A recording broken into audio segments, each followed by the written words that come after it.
মিডিয়ার যুগ, সবাই জানেন, ইন্টারনেটে সবাই দেখেন, অনেক উলামায়ে কেরাম ফরজ বলেছেন, জাকির নায়েক ফরজ বলেছেন, ইউসুফ সাহেব ফরজ বলেছেন, অনেক উলামায়ে কেরাম, একদল ধরনের উলামায়ে কেরাম ফরজ বলেছেন।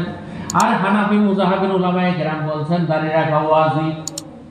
আলহামদুলিল্লাহ বলেন, দাড়ি রাখা ওয়াজিব, দাড়ি লম্বা করা সুন্নাত, দাড়ি রাখা ওয়াজিব। আর একমতে বলছেন ফরজ।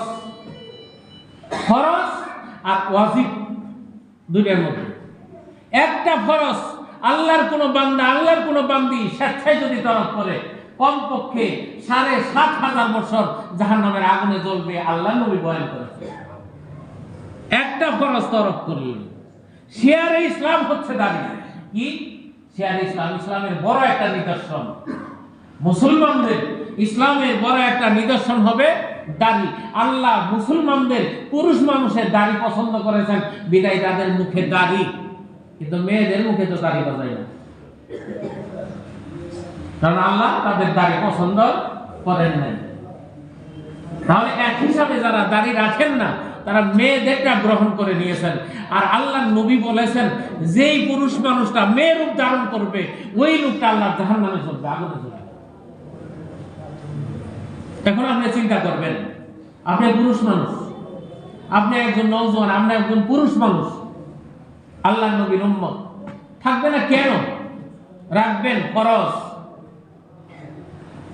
আমাদের মতে হইলে ওয়াজিব, ওয়াজিব তরক করলে অনেক পাপ,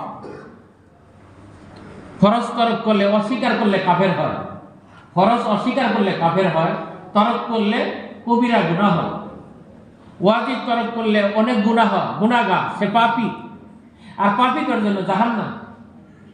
এই জন্য আল্লাহ নবী বলেছেন, যেই লোকটা তার দাড়ির মধ্যে খুঁট লাগাইল, খুঁট দিয়ে চাষে, সে যেন আমি নবী মুহাম্মদের কলিজার মধ্যে খুঁট লাগাইল। কার? আমি নবী মুহাম্মদ, আব্দুল্লাহর ছেলে মুহাম্মদ, আমার কলিজায় সে আঘাত করলো, খুঁট লাগাইল।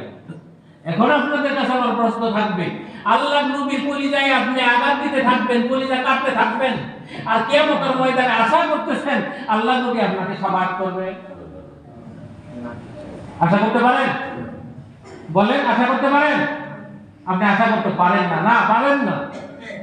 আপনি আমাকে মারতে থাকবেন, পিটাইতে থাকবেন, আর আশা করবেন আমার কাছ থেকে কিছু ভালো পাওয়া?